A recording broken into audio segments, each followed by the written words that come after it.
स्वागत है आपका दोबारा से एक नई सुबह में। और आज रात को हम यहीं रुके थे सुखी टॉप में। ये गंगोत्री धाम से करीब 15 या 20 किलोमीटर है और रात को हमने यहीं स्टे किया था।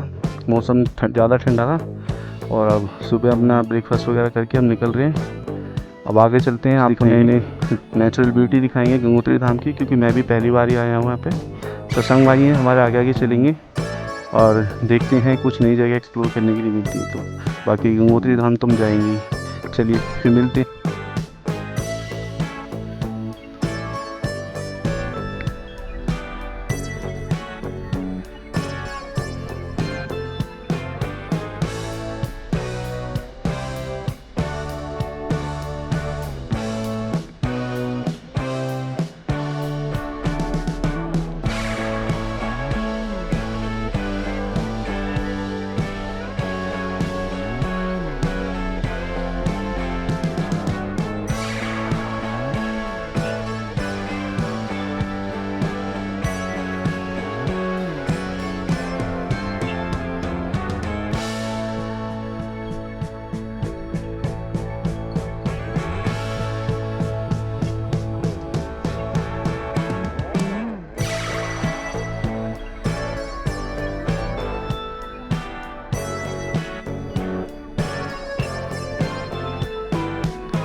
ये यहाँ का व्यू है, बहुत ही सुंदर लोकेशन है ये। रात को तो बहुत ज़्यादा मौसम ठंडा था, करीब 9 या 10 डिग्री के आसपास था।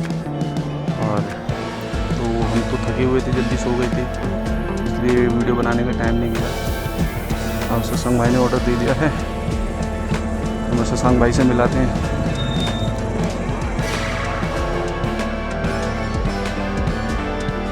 ये हमारे सत्संग भाई हैं, प्रो राइडर, यही लेके चल रहे हैं हमें।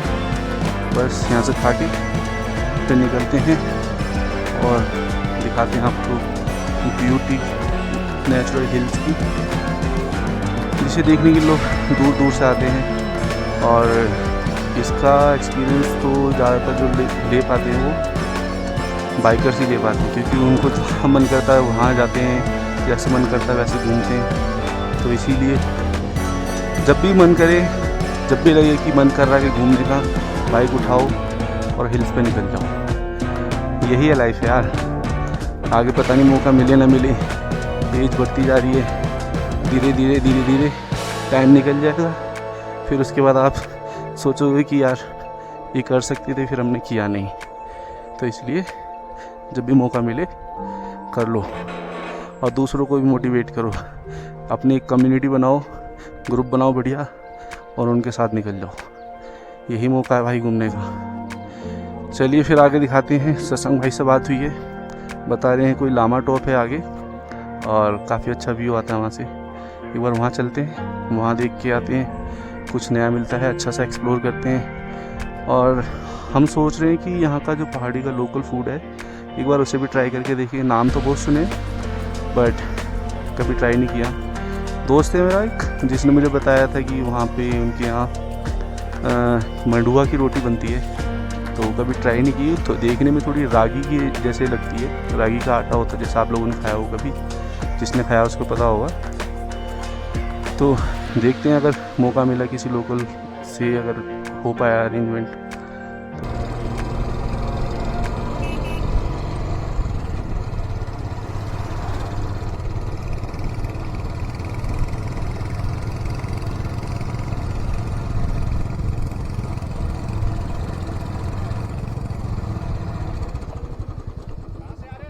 गाजियाबाद।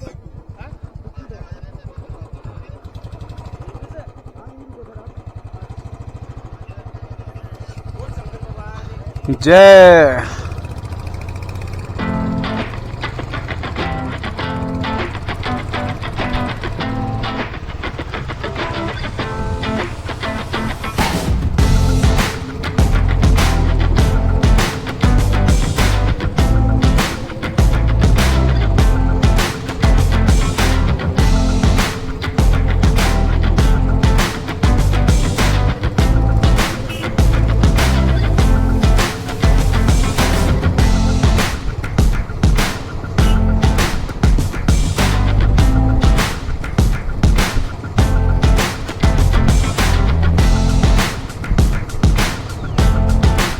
है।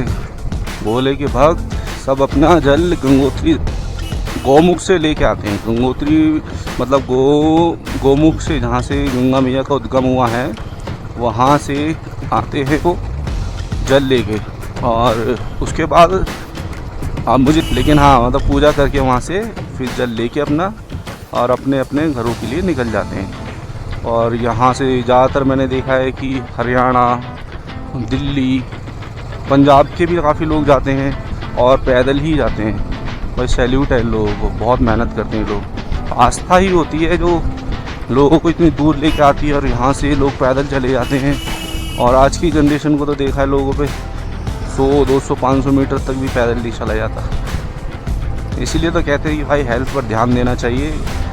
ऐसी जगहों को एक्सप्लोर करो, थोड़ी हेल्थ इम्प्रूव करो, अच्छी ट्रैकिंग करो, अपनी लिमिट देखो, उस लिमिट को एक्सीड करो और ज़्यादा अच्छी ट्रैक करो। जो बाइक चलाना अच्छा एक्सपीरियंस है जिनको, उनसे बोलो भाई अपने दोस्तों को लेके जाओ, साथ में बाइक ट्रिप्स करो, तभी तो पता चलेगा ना यार लाइफ कैसी है। वरना तो सब ऐसे ही चलता ही रहेगा।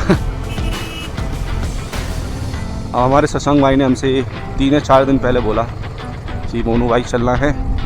मैंने पूछा कहाँ चलना है, बोलते हैं गंगोत्री धाम चलेंगे। मैंने कहा गंगोत्री धाम से सिर्फ वापस होके आना है? कह रहे नहीं, पूरा सर्किट करेंगे, तो आप गंगोत्री धाम घूमेंगे, फिर वहाँ से घूमते हुए पता नहीं, मुझे तो रूट का इतना आइडिया है नहीं, बट हाँ जाएंगे तो काफ़ी सारी जगह हैं जो एक्सप्लोर करने के लिए मिलेंगी। आज देखते हैं क्या क्या एक्सप्लोर कर पाते हैं।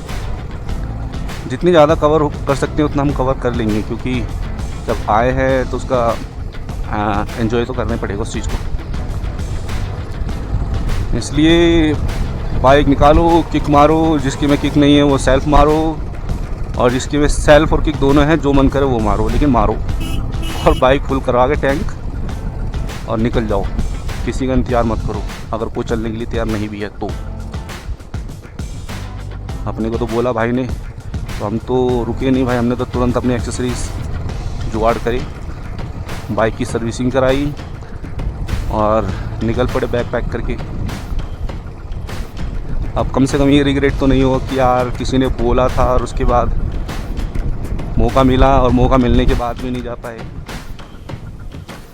तो फ़र्क पड़ता है भाई, मौका मिल रहा है तो चले जाओ। और मेरे अंदर तो भाई ऐसी आदत है, अगर मेरे से तो कोई बाहर का अननोन बंदा भी मेरे से बोल देगा कि भाई ट्रिप पे जा रहे हैं यार, अकेला पड़ रहा हूँ, या साथ में जा रहे हैं, तुम चल सकते हो, या तुम चलोगे, तुम्हें आइडिया है लोकेशन होगा, तो मैं तो मना नहीं करता भाई।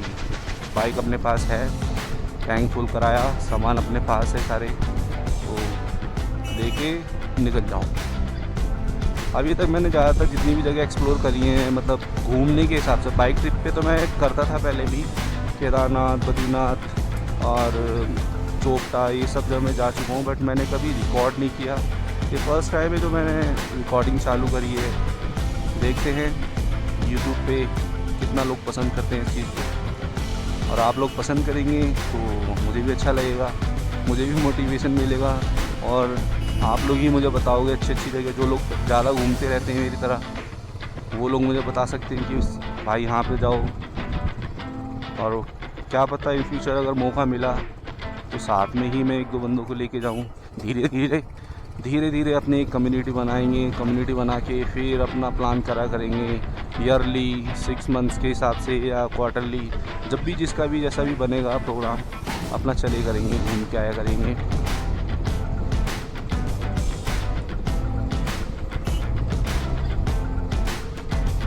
शशांक भाई के जो ये 1000 लैम्प जल रहे हैं ना, ये भाई रात को बहुत परेशान करते हैं। कल रात को जब हम भटवाड़ी से जब निकले थे, भटवाड़ी जगह पड़ती है सूफी टॉप से थोड़ा सा पहले, अभी सुना है कि वहाँ पर एक रोड थी जो थोड़ी सी बारिश की वजह से धंसी हुई थी, और वो रोड हम मतलब सुबह जब हमने अभी ब्रेकफास्ट किया तो उन्होंने भैया ने बताया कि वो रोड जो धंसी हुई थी थोड़ी सी, वो पूरी नीचे चली गई। तो हमने पूछा यार अब तो हम यहाँ पे आ गए, वापस कैसे जाएंगे? तो वो बोलते हैं कि वापस चले जाओगे, क्योंकि ये रोड मेन रोड है और जितना भी ऊपर डेवलपमेंट चल रहा है, कंस्ट्रक्शन चल रहा है, दाम के लिए, वो सब यहीं से जाता है, तो इसको तो जल्द से जल्दी ही इनको रिपेयर करके सेट करना पड़ेगा, नहीं तो सब काम रुक जाएगा। क्योंकि अब 11 तारीख से सिर्फ कांवड़ यात्रा चालू हो जाएगी, मेन जो सावन चालू होते हैं, फिर उसके बाद तो भीड़ बढ़ती ही चली जाएगी। स्पेशली जो बाइकर्स होते हैं कांवड़ वाले, वो ज़रूर आएंगे, तो उनका तो बहुत ज़्यादा रश होता है। अभी जैसे हम चल रहे हैं ना इस टाइम से हमें 2 ही दिखाई दे रहे होंगे आपको बाइक पे, लेकिन उस टाइम पर आपको ऐसा लगेगा जैसे कि मतलब हैवी ट्रैफिक तो नहीं, बट ट्रैफिक बहुत मिलेगा। मतलब हिल्स पे इस तरह से बाइकें दिखना बैक टू बैक आपको जल्दी से ओवरटेक करने का भी मौका नहीं मिलेगा, इतनी बाइकें निकलती हैं, तो भीड़ तो होगी। और इसीलिए हमने ये डिसीजन भी लिया कि यार अभी चलने में फ़ायदा है, क्योंकि अगर हम थोड़ा सा भी लेट हो गए, 1 या 2 दिन पहले भी गए हम 11 तारीख से, तो फिर हमारा ट्रैवल करना थोड़ा सा गड़बड़ हो जाएगा फिर, क्योंकि उसमें फिर बाइकिंग करने में तो दिक्कत होती है। क्लच ब्रेक चलाते रहो तो दिक्कत हो जाती है बहुत। लेकिन ये बात तो देखनी पड़ेगी, उत्तराखंड के जो लोग होते हैं ना, बहुत ही हम्बल होते हैं भाई। मेरा पर्सनल एक्सपीरियंस है ये, मुझे दूसरों का नहीं पता किसके साथ कैसा हुआ होगा, लेकिन मेरा अभी तक का इतना अच्छा एक्सपीरियंस है। मेरी मेंटर और मेरे जितने मतलब दोस्त हैं, काफ़ी लोग हैं मेरे दोस्त जो स्पेशली उत्तराखंड से बिलोंग करते हैं या कुमाऊँ से बिलोंग करते हैं, तो उनसे भी मैं बात करता हूँ, तो कभी मुझे ऐसा फील नहीं हुआ जैसे कभी एरोगेंट हैं। कुछ मैंने स्टेट्स के नाम सुने हैं, उनके यहाँ पे बताते हैं कि होता है कि वो हॉस्पिटैलिटी उनकी अच्छी नहीं होती है, पर उत्तराखंड में तो बहुत अच्छा है। और रात को तो ऐसा हुआ था कि हम लेट पहुँचे थे, तो हमें जल्दी से होम स्टे भी नहीं मिला था, तो एक होम स्टे मिला, उसने चार्ज वगैरह बताए, तो हमने कहा नहीं इतने तो नहीं हो पाएगा, बट उन्होंने फिर भी हमें देख के बार्गेनिंग कर ली, उन्होंने कम में दे दिया था रूम। अभी भूख लगी थी, आसपास कोई ढाबा, होटल, रेस्टोरेंट कुछ भी नहीं था, तो हम सोच रहे थे कि यार पूरा दिन चले, हमने सिर्फ मैगी चाय खा रखी है, और डाइजेशन का इशू बन सकता है, ब्लोटिंग होगी, खाली पेट रहेंगे, गैस वगैरह बन जाती है, तो दिक्कत होती है ट्रैवल करने में। और ट्रैवल करने वाले के लिए बहुत इम्पोर्टेंट होता है खाना, डिहाइड्रेशन का इशू नहीं होना चाहिए, तो ये खाते पीते रहना चाहिए। तो मैं आपको बता रहा था, तो उन अंकल को हमने बोला कि अंकल भूख लगी है, कुछ खाने का होगा यहाँ आसपास ढाबा? कह रहे बेटा इस टाइम तो बहुत टाइम हो गया, इस टाइम तो आपको कुछ भी नहीं मिलेगा। हमने बोला अंकल फिर, तो उन्होंने क्या करा, रात को ही अपने ही घर में हम दोनों भाइयों के लिए खाना बनवाया, और एक सब्ज़ी का नाम तो मुझे पता नहीं था, वो अजीब सी क्या मतलब ग्रीन थी, जैसे पालक की सब्ज़ी होती है, पालक की भुजिया टाइप से, वो थी, दाल थी, चावल थी, रोटी थी, तो अच्छा था खाना। क्योंकि घर का खाना मिला तो हमें थोड़ी सी ये सेटिस्फेक्शन थी कि खाना घर का मिल गया, तो इशू नहीं रहेगा खाने के बाद। नहीं तो क्या होता है, बाहर ट्रैवल करते हैं तो कैसा ऑयल होता है, कैसा क्या होता है, इसमें खाने के बाद दिक्कत होने लगती है, मोस्टली होती है ट्रैवल करते टाइम। इसलिए मैं तो कोशिश ही करता हूँ, अवॉइड ही करता हूँ कि बाहर से ना ही खाना खाऊँ। तो जहाँ वैसे भी हमारा ज़्यादातर स्टे जो होता है वो होम स्टे में ही होता है, होम स्टे ही प्रेफर करते हैं, क्योंकि ज़्यादातर वहाँ खाना मिल जाता है। बट वो उनका होम स्टे नहीं था, लेकिन उन्होंने फिर भी हमें देख के अरेंज कर दिया रात के डिनर, और सुबह बिना बोले चाय भी लेके आ गए। ऐसी हॉस्पिटैलिटी कहाँ मिलेगी यार, ये सिर्फ उत्तराखंड में मिल सकती है। मैंने हिमाचल एक्सप्लोर नहीं किया है, सुना है हिमाचल में भी अच्छा है, बट करेंगे अगर मौका मिलेगा तो वहाँ को भी एक्सप्लोर करने के बाद। थोड़ा दूर पड़ता है, अभी हम इतना दूर गए नहीं कभी बाइक से हम, बट हाँ मौका मिलेगा ज़रूर जाएंगे। शशांक भाई ने प्रॉमिस किया है कि जल्द ही जुलाई अगस्त में, देखो ये सब कांवड़ वाले लोग हैं, ये सब भक्त जाएंगे, ये सबकी तैयारी चल रही है।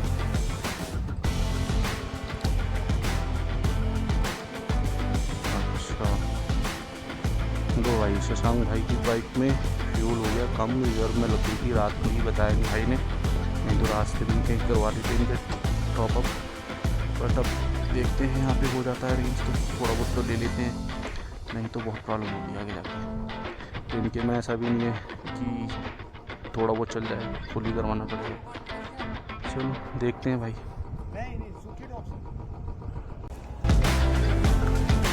लो जी भाई, शशांक भाई की बाइक में हो गया है, तेल डलवा दिया हमने हाफ टैंक, अरेंजमेंट हो गया।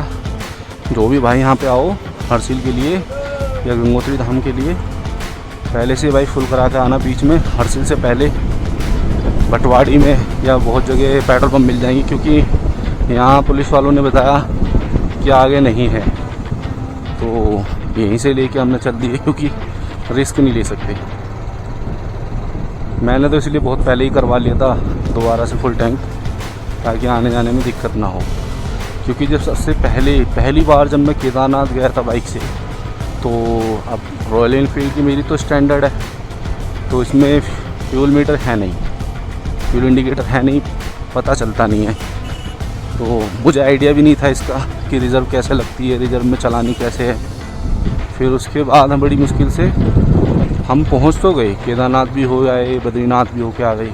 जब हम बद्रीनाथ से चले वापस दिल्ली के लिए, तब जाके मेरा जो पेट्रोल था वो चमोली में जाके फिनिश हो गया, रिज़र्व में भी ख़त्म और मेन में तो था ही नहीं। फिर हमने बहुत कोशिश करी, मिल जाए अरेंज करें। उस टाइम हम 10 लोग थे बाइक पे, मतलब 10 बाइक्स थी हमारे पास टोटल ग्रुप में, और हमने अरेंज करने की कोशिश करी। जितने पेट्रोल पंप हमें मिलते जा रहे थे हम उनसे पूछते हुए जा रहे थे, लेकिन किसी से नहीं मिला। तो भाई एक बंदा मिला हमें हमारे साथ का, वो आगे से वापस आया और बोलता क्या हो गया। हमने बोला कि भाई पेट्रोल फिनिश हो गया।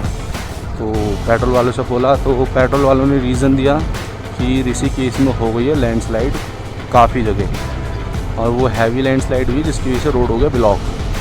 तो जितने भी ऑयल के टैंकर्स थे वो आ ही नहीं पा रहे थे, क्योंकि रोड जब तक खुलता नहीं है तो आएंगे कैसे, पेट्रोल आ ही नहीं पाया इसी वजह से। तो फिर हमने जितनी भी बाइक्स थी सभी बाइक्स वालों से 1-2 लीटर लेके काम चलाया। 3-4 लीटर मैंने ऐसे लिया। फिर काफ़ी आगे करीब 150-200 किलोमीटर पहुंचने के बाद फिर हमें पेट्रोल मिल गया।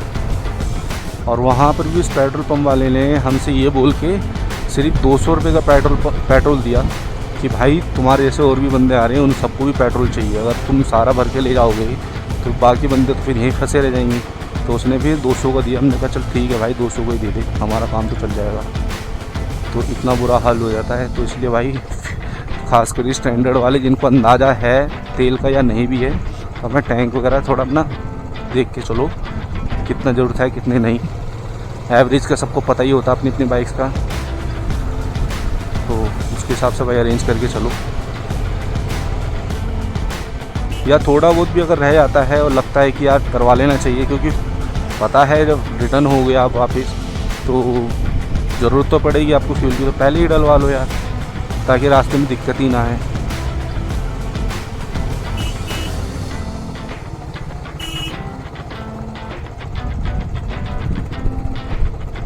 मौसम बहुत ठंडा हुआ है अभी भी।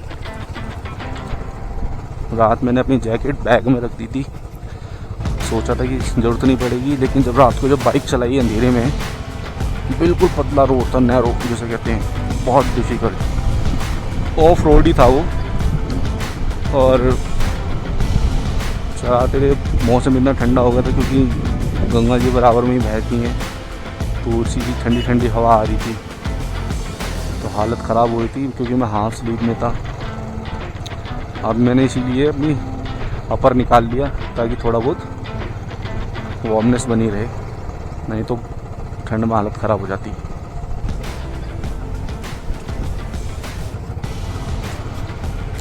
पहली केदारनाथ वाली ट्रिप तो भाई हमेशा याद रहेगी मुझे, क्योंकि उसमें एडवेंचर के नाम पे तो बहुत कुछ हुआ था। 2 दिन तक तो लगातार हम भीगते रहे थे, और वही फर्स्ट टाइम ऐसा था जब बद्रीनाथ से चले थे, सिर्फ फ्यूल के लिए हमें रुकना पड़ा था, वो भी अरेंज हो गया था दोस्तों से ही। उसके बाद तो हम रुके ही नहीं थे, ना ही हमने कुछ खाया ठीक से, ना ही हम सोए, क्योंकि सबको जल्दी घर पहुंचना था। किसी भाई का एग्ज़ाम था, उसके चक्कर में फिर हम सबको एक साथ ही निकलना पड़ा और बहुत दिक्कत हुई थी। 500 किलोमीटर करीब पड़ता है बद्रीनाथ से दिल्ली, लेकिन हमारी हालत ख़राब हो गई थी हरिद्वार पहुंच के। हरिद्वार में हमने कोशिश करी कि थोड़ा रेस्ट कर लें, लेकिन वहाँ भी उन लोगों ने अपने अपनी गंगा जल की कैन भरी और उनको अपने बाइक पे बांधा और बाइक लेके चल दिए। फिर हरिद्वार के बाद क्या होता है कि सारे बंदे जितने 10 बंदे थे वो सब इधर उधर हो गए, हम तो थक गए थे। इसलिए कभी भी बाइक ट्रिप पे आओ तो भाई खाना पीना और रेस्ट बहुत इम्पॉर्टेंट है। अगर आप अगर सोलो कर रहे हो तो जो वो तो ज़्यादा इम्पॉर्टेंट है। पिलियन है तो ये होता है कि एक दूसरे से हेल्प मिल जाती है, सोलो के लिए तो बहुत ज़्यादा दिक्कत है। कल शशांक भाई के साथ यही हुआ था, क्योंकि ये भी ऑफिस से निकले थे अपने शिफ्ट ओवर करके और मैं भी एक्साइटेड था आने के लिए यहाँ पे, तो मैं भी ठीक से सोया नहीं था। तो परसों की बात है 2 तारीख की, तो मैं सोया नहीं था, मुझे भी 24 घंटे से ऊपर हो गई थी सोए हुए। और फिर एक जगह रास्ते में जाके फिर उन्होंने खाना वाना खाया, पराठे वगैरह खा लिए, तो उसकी वजह से ज़्यादा तगड़ी नींद आने लगी। उस नींद आने की वजह से इनको झपकी आई भाई, तो बोलने लगे कि मोनू यार झपकी आ रही है, दिक्कत हो जाएगी। मैंने कहा भाई ठीक है रेस्ट लो, मुझे तो उस टाइम नहीं आ रही थी। और भाई इन्होंने कम से कम आधे घंटे का पावर नैप लिया और पावर नैप लेने के बाद भाई चले। अब इन्हें देख देख के मुझे नींद आ रही थी। और वहाँ छोटे से ढाबे पे बैठे थे हम, इनका तो सोने का जुगाड़ हो गया, मेरा जुगाड़ हो नहीं पाया। तो मैं तो चेयर पे बैठ के थोड़ा थोड़ा सो रहा था, लेकिन ऐसे नींद कहाँ पूरी होती, पावर नैप भी नहीं ले पाया मैं तो। लेकिन वही है कि एक्साइटमेंट थी, इसलिए नींद का पता ही नहीं चला जब मैंने बाइक स्टार्ट करी। तो देख लो भाई, अगर ऐसे मज़े लेने हैं तो ऐसे मज़े तो तभी मिलेंगे जब डिसीजन बनाओगे निकलने का घर से।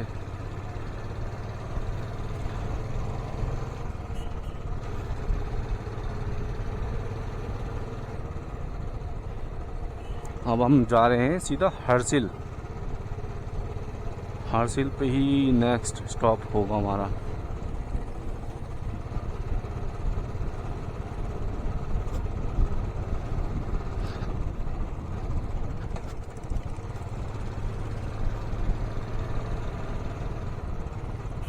हाँ, एक बहुत इम्पॉर्टेंट बात भाई, जब भी अभी जैसे इस टाइम 4 धाम यात्रा चल रही है, वैसे शायद बाकी ऑफ सीज़न में भी जाते हैं लोग तो रजिस्ट्रेशन कराना पड़ता है। बट अगर अभी फ़िलहाल में मतलब जून या जुलाई या अगस्त सितंबर तक, जब तक कपाट बंद नहीं होते हैं इनके मंदिर 4 धामों के, तब तक अगर कोई भी आता है या तो पहले से रजिस्ट्रेशन करवा के आओ, नहीं तो रास्ते में चेकिंग होती है और उसमें टाइम वेस्ट होता है, क्योंकि वहाँ पे आपको ज़बरदस्ती रजिस्ट्रेशन करवाना ही पड़ता है।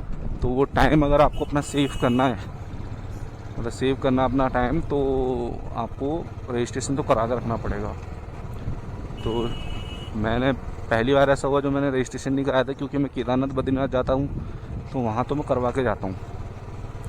बट इस बार मुझे आइडिया नहीं था कि शायद इसमें करवाना पड़ेगा नहीं पड़ेगा। बट यहाँ पे एक्सपीरियंस हुआ, हमें कल पुलिस वालों ने रोक लिया था और मुझे तो लग रहा था कि ऐसा ना हो, मना कर दे जाने के लिए। बट उन्होंने बोला कि रजिस्ट्रेशन है, हमने बोला नहीं रजिस्ट्रेशन तो नहीं करवाया हमने। कि रजिस्ट्रेशन करवाओ, रजिस्ट्रेशन कराने के बाद ही आगे जाओगे। तो रजिस्ट्रेशन भाई करवा लेना, फ्री होता है, कोई चार्जेस नहीं देने पड़ते हैं। कोई बंदा अगर बोलता भी है कि मैं करवा दूंगा इतने पैसे लगेंगे, स्कैम से बचना, क्योंकि बहुत दिक्कत होती है। बंदे फर्जी वाला कुछ कागज़ बना के दे देंगे, किसी को कोई पैसा नहीं देना भाई। गवर्नमेंट ने फ्री कर रखा है, कुछ नहीं मांगेंगे, सिर्फ तुम्हारा मोबाइल नंबर, एज, नेम, आधार कार्ड नंबर। ज़ेरॉक्स लेके नहीं जानी पड़ेगी, बट ये है कि ज़ेरॉक्स अपनी लेके चला करो। तो अगर इनकेस अगर वो मांगते भी हैं ओरिजिनल का अपनी बाइक के पेपर्स, लाइसेंस एंड ऑल, ये सब लेके चलो, ताकि जो ट्रैवल तुम करने के लिए स्टार्ट कर रहे हो अपने घर से बाइक लेके, वो उसमें कोई भी ऑब्स्टिकल ना आए। फिर उससे क्या होता है ना, मूड ऑफ हो जाता है, तो वो दिक्कत होती है।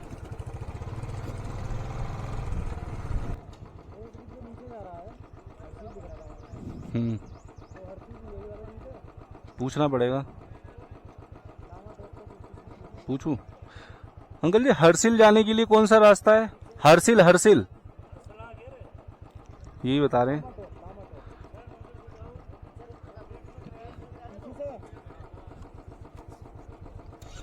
लो भाई, रास्ता भटक गए हैं। कहीं दूसरे रास्ते पर ना चले जाएं। हमें तो लामा टॉप जाना है फ़िलहाल।